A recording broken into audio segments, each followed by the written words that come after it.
Hey guys, Agent of Doubt here, and I'm just going to make this Ramble video to let you guys know two of the projects that I'm going to be doing this week, because I just want to talk about these things before I do them rather than after, like I've been doing, because I'm, like my longtime viewers know, I'm given to just putting up footage of things without commentary and then doing my commentary separately. But this undertaking that I'm going to do in the next 2 days is a continuation of some of the filming of activism that I've done recently, especially with regards the white Black Lives Matter protesters that we have in the Denver and Colorado Springs area, and how it makes for cringiness when these white protesters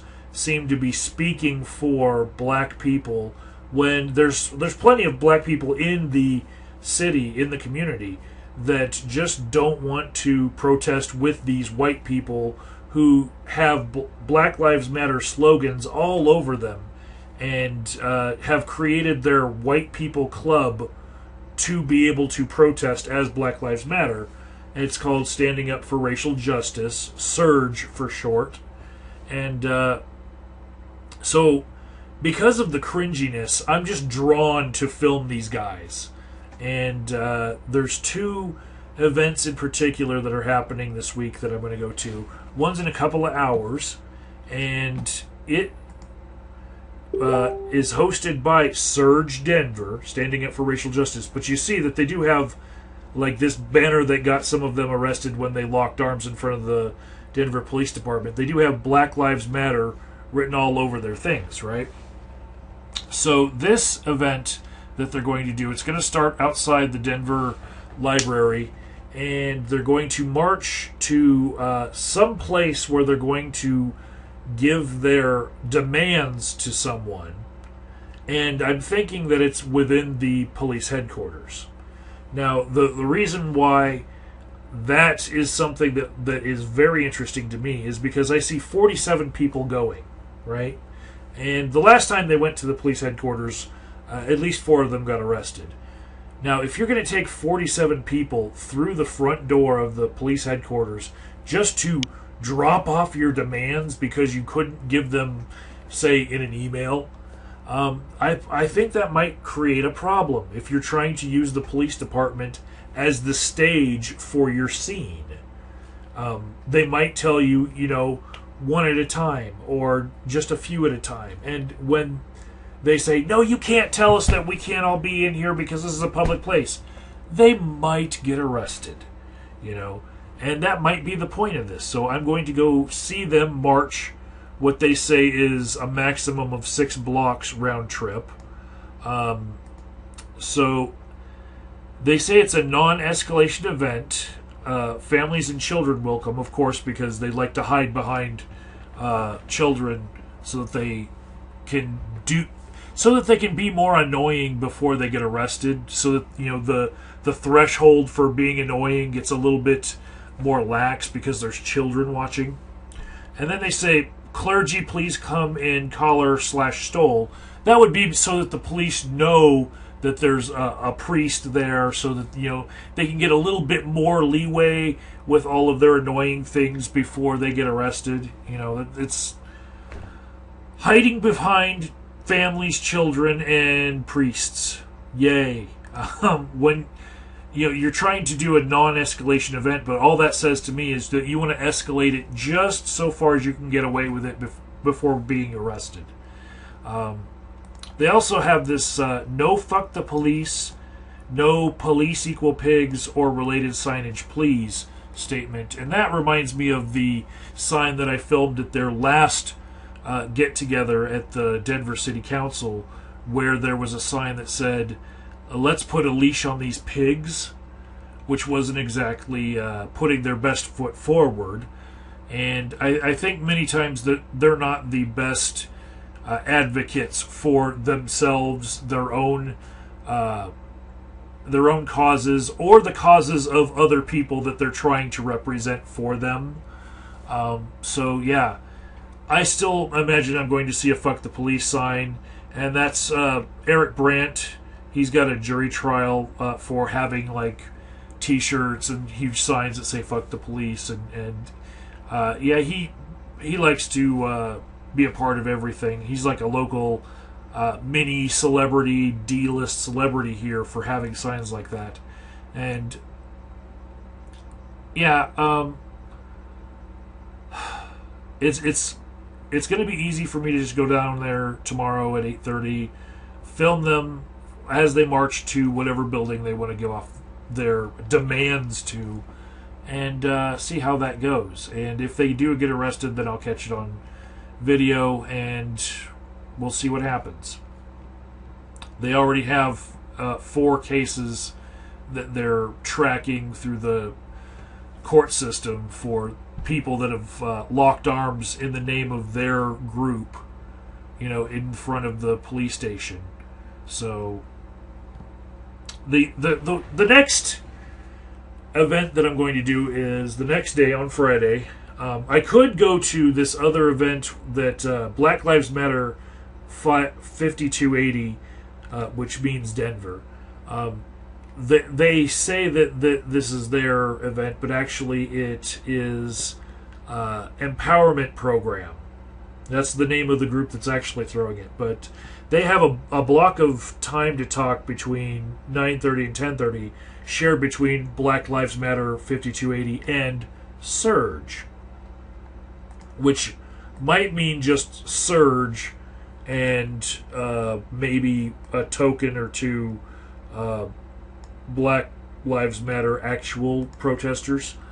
But the main purpose of that thing is for HIV and historical trauma, and I don't think that that's a bad thing. So I don't think that there's going to be anything too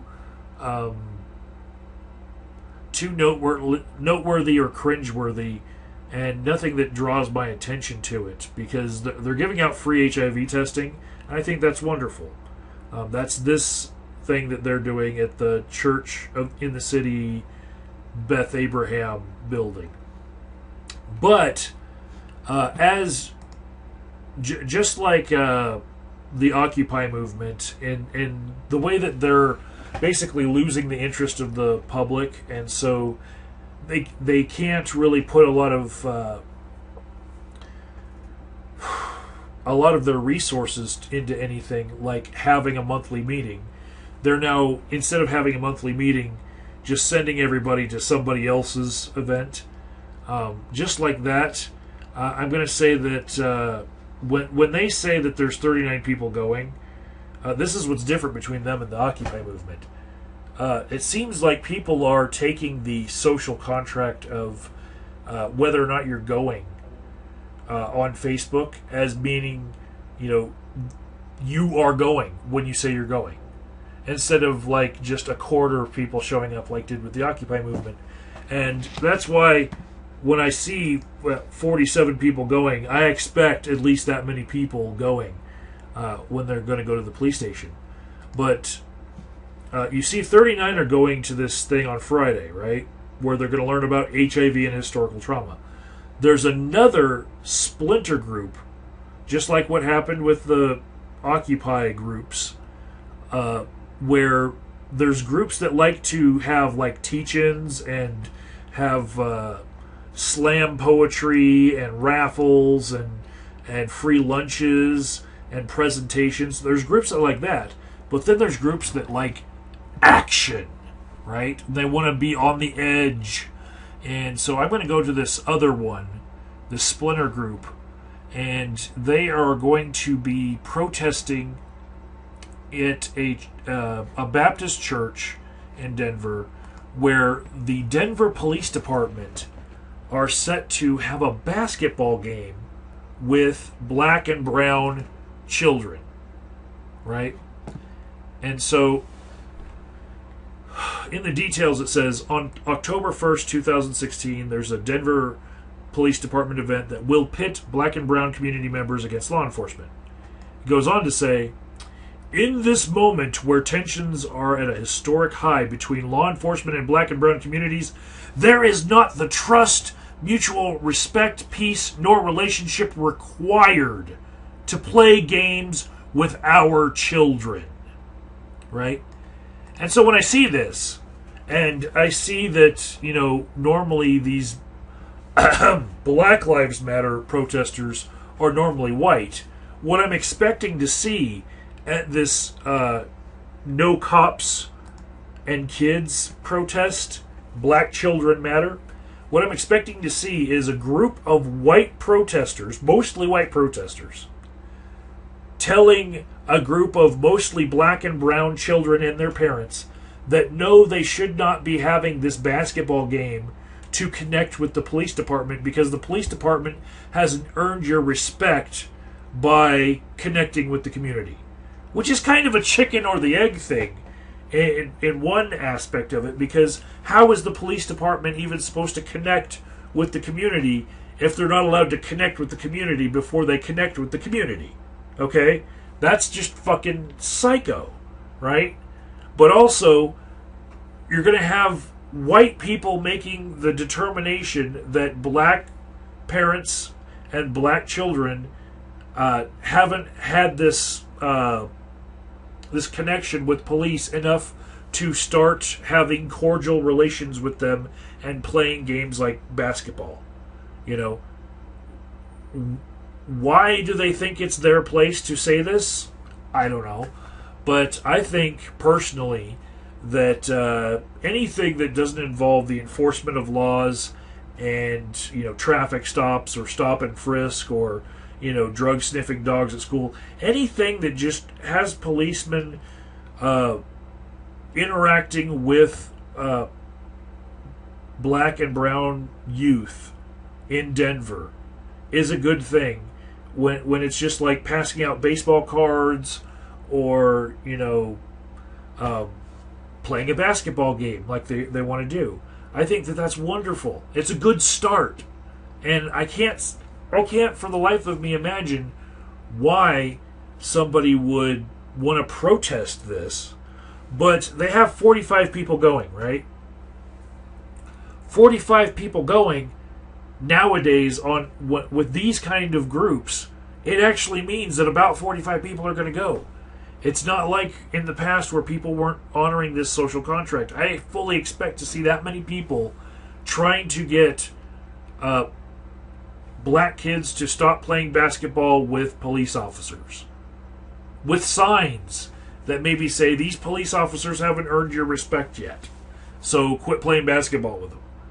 It's going to be ridiculous if it happens. So I'm going to go see that rather than, this other community event, which is hosted by the Empowerment Program, and Black Lives Matter is sending all their members to that rather than having a meeting because they want to look like they have bigger numbers and they don't want to have a failure of a meeting, so they're just attaching themselves to somebody else's program.